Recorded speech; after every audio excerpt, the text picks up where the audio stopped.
I said, hey, hey, welcome to the Man Cave Happy Hour. I said, hey, hey, welcome to the Man Cave Happy Hour. We're gonna drink a fine whiskey and smoke a really fine cigar. All right, there you go. It is time for Happy Hour, the Man Cave Happy Hour. Whiskey, cigars, spirits, the stories that go along with it. I'm Jamie Flanagan. And talking about stories, man, are we in store for, I just know there's some stories behind what we're getting into today. And in the Man Cave, because it's a podcast for everybody. It says right on the sign, if you see it right there, it's a podcast for everybody. I swear. Cynn Coburn.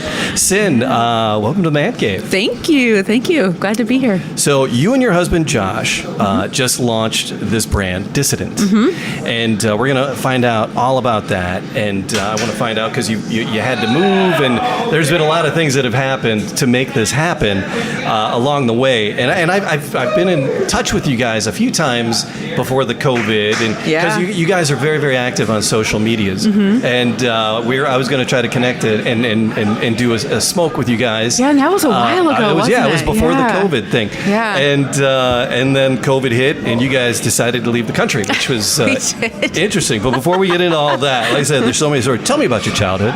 Oh, my childhood. I didn't really have a childhood. Okay, fair enough. That's always a loaded question I ask when we kick things off. I always say that it's silly. It elicits different responses. But the interesting thing is how you and Josh came together. Because again, like I said, you're very active on social media, and so I've heard a lot of your story that he's pretty. I'm so bummed he's like not here. Yeah. Because he's so cool, and he's such he was a motivational speaker for 20 years. And you were moved. And then the two of you came together, which was am I getting that right? Yeah. Okay. Yep. So how did the two of you move from a passion of love of cigars to creators? What brought you to want to launch your brand? So it actually goes back a little bit further than that. So when we met, it was really weird because I was already into smoking cigars, and I found out that he was too. And like, it was so crazy. But he was like, "But wait, like you smoke cigars?" I'm like, "Hell yeah, I smoke cigars." And we actually met on social media. He's got a larger following, and he was doing, of course, the motivational speaking, and he's an author, and I didn't know who he was. I had no idea who he was. Right. And I'm like, I didn't know why he was following me, and I was like, oh, I'll follow him back, whatever. And long story short, he ended up messaging me, and we just kept talking, and found out we both love cigars and everything. And he was in Iowa, and I was here in Michigan, and shortly, it was 45 days later, we got married in Colorado. Oh, wow. Yeah, like that was so crazy. And it was you both were just smitten. Yeah. Nice. Like we both are just those type of people where like we're just serial entrepreneurs. Okay, we just definitely have that business brain, and that plays a part with with Dissident. And so we were in Colorado because we were trying to create a whiskey already. Like 45 days in, we're like sitting there trying to create a whiskey, and ended up getting married, and then we started doing this thing called Kick All the Ash. And what we would do is we would go to cigar lounges and promote his book and do motivational speaking on a much smaller level. So like coming here and just helping people out, because that's one of the most beautiful things about a cigar lounge is, people come here to relax and to let off steam and just get away mentally. You have that hour to just, be chill. And so we went from, stages of, up to 20,000 people down to these intimate settings. And it worked really well. And then we met James and Angela from Oveja Negra. They have Black Label Trading, Blackworks Studio, and Emilio. And we were actually at Godfather's Bistro in Shelby Township, and we found out that they were going to go to the factory tour there. Ooh. And so we were like, well, hell yeah, we'll do that too. It'd be a lot of fun. And so we did, and we already kind of knew James and Angela at that point. And once the tour was over, we ended up going down to where James and Angela live and hanging out with them for a little bit.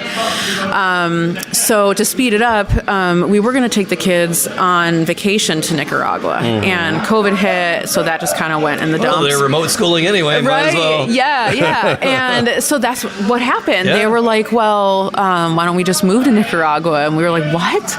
And they were like, yeah. And we're like, you do understand. You lose your friends. You have to sell all your stuff. And they're like, yeah, we're fine.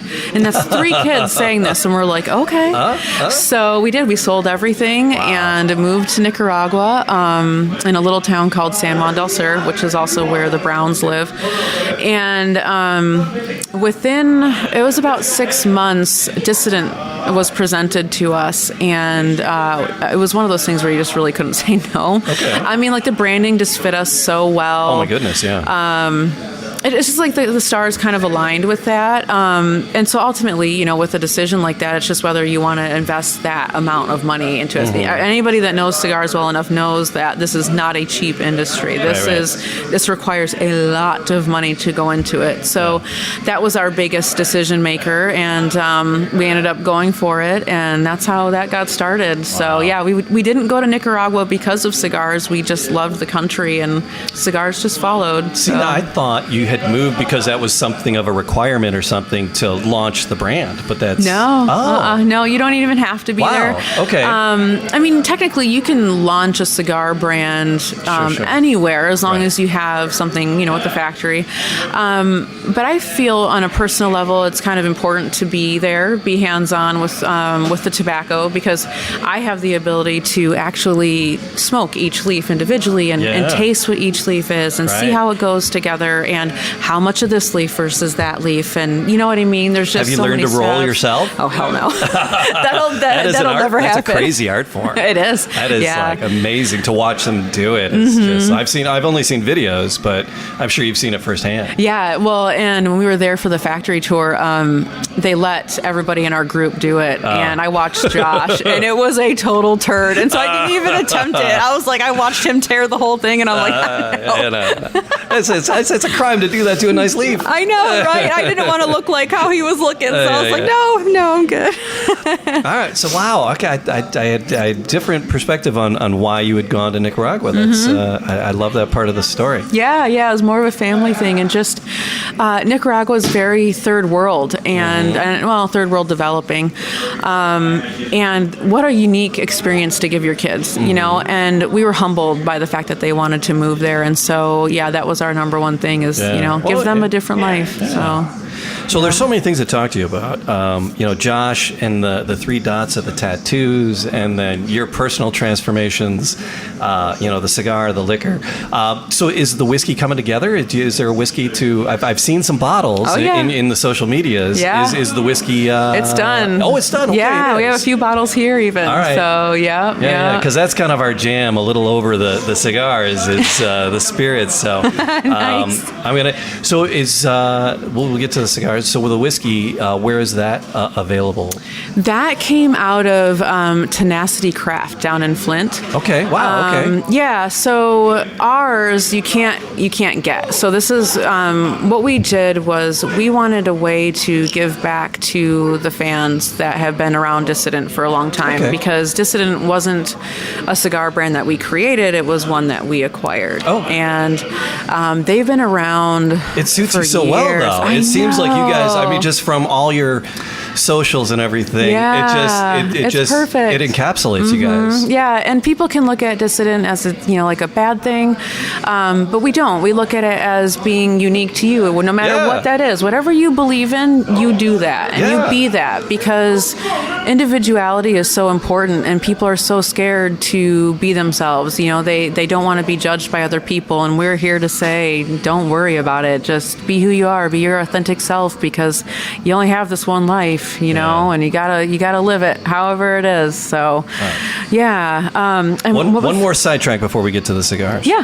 My other podcast is called Animal Talk, and we talk all about pets. And I know you're a big big dog lover, and one of your Animal puppies had a big lover. shoulder problem. You were like, I don't know if I can leave him. Yeah. So, but it looked like he was on the mend. Kind of, yeah. I mean, it just happened. We're going on like a week and a half, 2 weeks. Do you know how the puppy got injured? No. So we live on a big organic farm in the jungle, and it was like 5:15 in the morning, and the dogs needed out, so we just let them out of our room. Yeah. Well, in Nicaragua, the sun comes up by 5, so it was somewhat light out. So we could, we can always just somewhat see them. Well, below our house, so we live on the side of a mountain, so you kind of have to walk down. Nice. And below our house, there's a little organic garden, and they put up an electric fence to keep the pelaboy away, which are a Central American version of like goats. Okay. And but they never normally have it on, but the goats must have been really going after the stuff in there. So we think what happened is she might have got shocked from it and got tangled up in that, and she tried to get away because we know that the wire broke, but we think in that process, because we were hearing her scream the whole time, we think in a state of panic she went to run up our stairs and missed and slammed into our cement wall, because they did say it was what is the word, like as if you were in a car accident. So it was like blunt force trauma. So I mean, it's just like completely. I was just really hoping sheer. somebody wasn't hurting your dog. Oh my god! Well, someone brought that up too, and we're like, no, there's no one on there that would do that. Good. Yeah, and it's about 50s on whether she's going to keep her leg or not. She's only 11 months old, but we're hopeful. She does not want to sit still, so that's the biggest issue right now. Being a parent, being a pet parent, running a cigar brand. Yeah, that's there's a lot of work. Yeah, absolutely. All right, so you guys acquired Dissident. I love the names. There's Rant, there's Rave, there's Tirade. The Tirade. There's I grabbed a box just so people could see. Nice. What is we that brought one? that. The soapbox. Yeah, the soapbox. And there's the block as props. well. You gotta have props, right? Yeah. So it's a whole line, right? It's so tell me about the different ones, because I'm going to try a Rant. Which one you're doing the Rave? I have the Rave, and actually Rave and soapbox are my favorite. And what's funny is when I took Dissident over, the stock was very low, and there was no Rave left. So we had to put in an order for everything, and I just now got the Rave in Nicaragua. Nice. So I've only been able to have like 4 or 5 of them. So I'm excited because this will be like my 4th or 5th one. But, and then yours, it's definitely a fuller bodied cigar. It's on the peppery end. I believe that one's like has Nicaraguan in it. If I remember correctly, there's like Ecuadorian. It's a good, powerful cigar. So where is Dissident available? Has it been widely available in the States? Yeah, surprisingly, yes. It's in about 120 lounges and growing. So it's pretty awesome. It's somewhat established. I mean, obviously, it's not a super large brand, but to walk into one that's already in many lounges, that's pretty cool. That's a nice leg up. Yeah, for sure. All right, so those were the existing ones. Have you guys? Are you thinking about adding to it? Where Absolutely. are you going to take Dissident now that you guys are chief cook and bottle washers? Actually, it's just me. Josh knows like he can't be blending because his nose doesn't work. Oh, okay, fair play. So yeah, I'm the one that does all the blending. But right now there's a limited edition. And that one's going to be released at PCA. So that one's almost complete. It's aging right now. And we're really excited for that one because it took a total left turn compared to what Dissident has been. So we're really excited for people to see this and try it and experience the whole thing with that. And I can't say much more. I can't because it'll give it away. But that one will be released at PCA, but it's not a PCA only cigar. Okay. So it'll be released there, but as long as you meet requirements as a lounge, you can order the LE. So what about people in an area where Dissident might not be carried in a lounge or they don't have a lounge? Luckily, to have a lounge near them. There are some awesome places to order online. I mean, there is some phenomenal cigar lounges that have set up online just so well. I mean, I always talk about like Tinderbox. Like it is so easy to order off of Tinderbox's website. They're out of Pennsylvania. You have Caravan, and there's just so many that just do so well with that. So there's very easy for people to get Dissident. In our home lounge in Iowa, they also carry all of Dissident. You just have to call them to order it. But yeah, they're happy to ship too. So. Oh, and yeah, we're rude of me not to mention our hosts today. And this is one of your.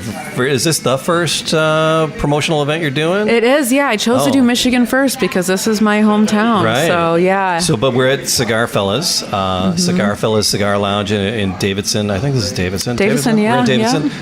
Yeah. Davidson, and they're very Rod and Amanda. We're super great. Gracious host to let me come in and set up all my toys and it's awesome. Make a mess in here and it's get the story. So this is nice. It's not like you said it was spicy. I'm not getting too much of a kick on it. You're not. I'm enjoying it. Yeah, I like the size of it too. Like, cause I'm too ADD for a big cigar. Like, I like my petite Coronas and just give me the small one so I can move on. Well, I could do too. If at this length I could do. I was looking at the soapbox. And the soapbox is that one. I think is a was that a Lonsdale? I think so. And that's a big one. I'm not a fan of those. I'm going to be committed. I'll be committed if I do that one. This one I could squeak two in. I could go to something else and actually be able to do it. So that's interesting that you took it over. Because the people launching a brand, sometimes you'll have to wait for the aging, and you have to wait. Yeah. So you guys hit the ground running. Yeah, and we had to because of the whole aging and everything, and because we walked in on very low supply. Our distributor had very, very little. So, there were a lot of lounges that were excited that I bought this company, but I didn't have anything to offer for for many of for instance the Rave. They couldn't order the Rave. I feel like the tirade or something. It was just slim picking. So we really had to immediately hit the ground and get an order in to get these aged. We immediately jumped on the LE. Yeah. So was it was COVID impact the availability in your stocks at all? No, or had just the company had just slowed down? Yeah, I think just as a whole, Dissident kind of slowed down, and I don't know why. I'd really, we didn't even know the previous owner, so we don't really know the story on it at all. But it did slow down substantially. So it was just a matter of just growing it from where it left off. And so that's why we knew we just needed to immediately get things going. So, and I'm also working on a Connecticut, which is something that Dissident doesn't have. And I feel that's important because, as you mentioned earlier, our fan base has not always been cigars. We come from the motivational speaking world and, Josh being an author and everything. So, it's this large following that doesn't know anything about cigars, but is very interested in cigars. Yes. And with Dissident, it's like, what do you tell them to smoke? It's like, here, have a brand. Then we turn them off to cigars completely. The Rave is really good. It's the closest you're going to get to a Connecticut, but it has that flavor, and if you've never smoked cigars before, you'll feel it. So it's important for me to get a Connecticut going, and which so many people struggle with because they're like, oh, it's so plain, and but there's ways to do it where it's not. Right. And as a new smoker, you kind of need that. You don't want to give them this punch in the gut. It's very important. And statistically, now that we can see the back end of these things, statistically, Connecticut's sell the best almost with every single brand. So it doesn't matter what your personal taste is. Sure. The statistics say that the Connecticut's are top selling. So, that says a lot. Have you crossed paths with Nick Malello? No. Foundation? Oh, okay. Yeah. Probably at PCA or TPE. Yeah. There's so many people I can't, and I'm terrible with names. He's actually from Connecticut, but really? He launched Foundation. We talked to Nick. There's a gin, Highclere Castle gin, and it's associated with the Highclere Castle where Downton Abbey is shot. Yeah, okay. And then there's another guy, Adam von Gutken. He's the American, and then Lord Carnarvon, who actually lives in Highclere Castle. So they launched both the gin and a cigar through Foundation at the same time, much like you're doing with the. Is it a whiskey? Is it it's made in Flint? Yeah, it's a bourbon. It's a bourbon. I'm a bourbon guy. It's so good. It's 101 proof. So we actually we did a bunch of taste tests, and there was I think one of the options was like 110 proof. But as much as I wanted to be that person to be like, yeah, do the highest proof out there, right. you know, it was more about the taste, and the 101 was just, oh gosh, it is so good. And I was like, yeah, absolutely, hands down, do this one. So that's how we did it. You can't really just get your hands on it. No, I gotta know somebody. Yeah, and the reason why do we I know did somebody that, now? I mean, I do have a couple bottles here. So, but the reason why we did it was more so our way of saying thank you to, like I said earlier, to the people that have stuck around Dissident. We didn't want it to be purchased. We don't want people to have to spend money on it, you know, because there are a lot of blue collar people that really enjoy cigars, and unfortunately, you know, they might not be able to afford Dissident, or, you know, they go for like the factory smokes, but they enjoy the experience. And we wanted to make sure that, you know, no matter who you were, you had this opportunity. So yeah, it's an event only bourbon. It does come with a little bit of requirements. I originally started with, if you buy a box, you get entered into the whiskey, and then we had a little discussion about it and decided it just needs to be like a 5-pack sampler, and you get nice. Yeah, because then you really let everybody have that chance to get the whiskey. So yeah, so it's a gift. It's a gift from us to the world. So yeah, it's a very expensive gift on our end. I bet. Yeah, it's. We joke that you know, like new owners of a cigar brand, and our first release was a whiskey. But you know, we don't do anything by the book. Sure. I love the pairing. I love the pairing. I'm excited for you to try it. I'll be interested to see what you say. Well, and so do you guys have? So you're on this is your first stop for your promotional tour. I'm sure you'll do more. Mm-hmm. Will Josh be coming around with you? No. He's. This is my baby. Yeah. Yeah. So even though, like, you know, we're married, so we both own it. It's actually it's a me thing. Right on. Yeah. So I'm pretty excited, and he wanted it that way. You know, he spent 20 years just burning the candle at both ends with so many things, and he's like, "This is your baby, and you're gonna do really good." He's like, "I can't even smell anything to even tell you the taste." He's like, "This I can say this tastes like a leather boot and something else." You know, where I'm better at picking up on stuff. So yeah, and he's done with traveling. I mean, he's done traveling for 20 years. So he'll be at PCA. That's his goal. He'll be at PCA every year. Maybe I can talk him into TPE. But yeah, so this is my baby. I was going to say, if you guys swing through town again, we could do a whiskey tasting. Ooh. But forget him. Next time you're in town, forget him. We'll do. I would love for him to be here. But if that's not his jam, then the next time you're through town, we'll sit down and we'll taste the whiskey. My partner couldn't make it. We were recording a little earlier in the day, so I was like, I'm like, I'm going. I don't care who's coming with me.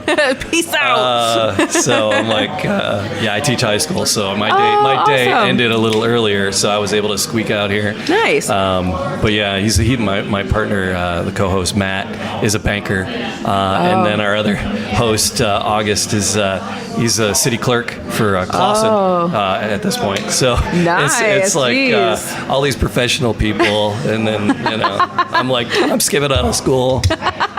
All right, kids. That's perfect. Turn the movie on and split. Maybe they won't notice. No, I didn't do that. I swear I didn't do that. So you guys do so much good. You bring such positivity into the world. And Josh has a series of tattoos, those 3 dots. Yeah. What's the story on the tattoo and the 3 dots, and what's the message? So that actually started when he was, I believe, 19. And it's actually a funny story, but he wanted something that he could see every day that represented mind, body, environment. So the 3 things that really make us who we are.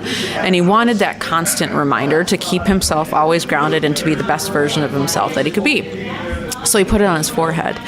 And his dad used to tell him, I don't care if you have tattoos, just don't tattoo your hands and your face. Right on the face. First one. Right on the face, Pop. Here you go. Yeah, that's exactly what he did. Well, and what was funny is his dad actually walked into the tattoo shop randomly when he was getting this done. And so Josh was like, oh, no, And then he's like, is that a tattoo? And Josh was like, yep. And he was just like, all right. And that was the end of it, Fair enough.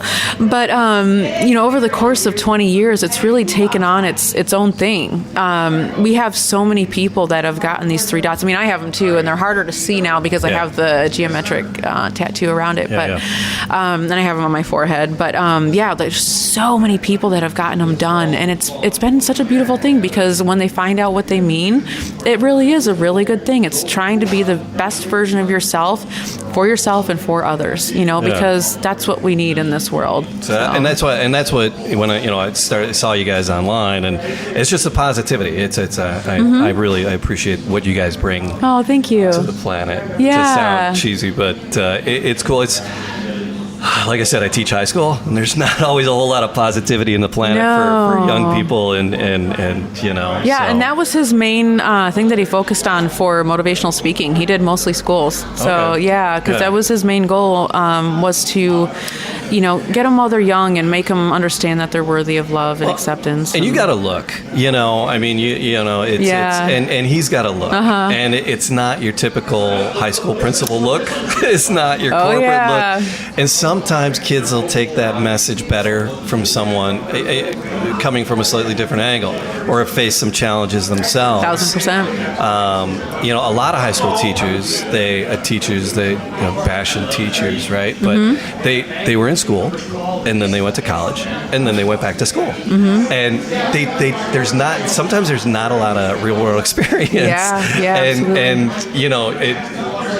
I mean, I took the side roads and back roads and DJ'd and all these things before getting back into still DJ weddings and parties, But That's awesome. So through college, it's like I just worked the clubs and just from St. Andrews and the Shelter to the State Theater and just and then every hole in the wall too. Awesome.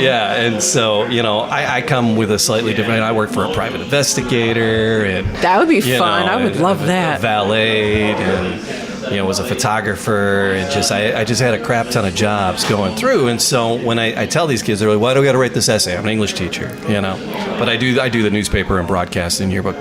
And they're like, "Why do I got to write this essay?" I'm like, because if you're going to launch a business, you got to write a proposal. Yeah. If you're trying to get a variant to open a shop somewhere, you're you got a lawn service, or you want to do a nail salon, you want to do a hair salon, you want to do some sort of boutique, and you want to be an entrepreneur, you're going to have to talk to the man. Yeah. And you're going to have to convince them, and you're going to have to do it, because if you hand them some crazy, poorly written thing, the answer's going to be no. No, right? And so and I tell them, because I've launched a couple of businesses myself, and I tell them, I mean, you got to do this. And they're like, and it kind of clicks for them a little bit. And so you guys do amazing work. Thank you. So we see it firsthand. It's funny when we go into the high schools. It's the teachers and the parents and the principals that look at us like, why are you here? And they're the ones that are judgmental.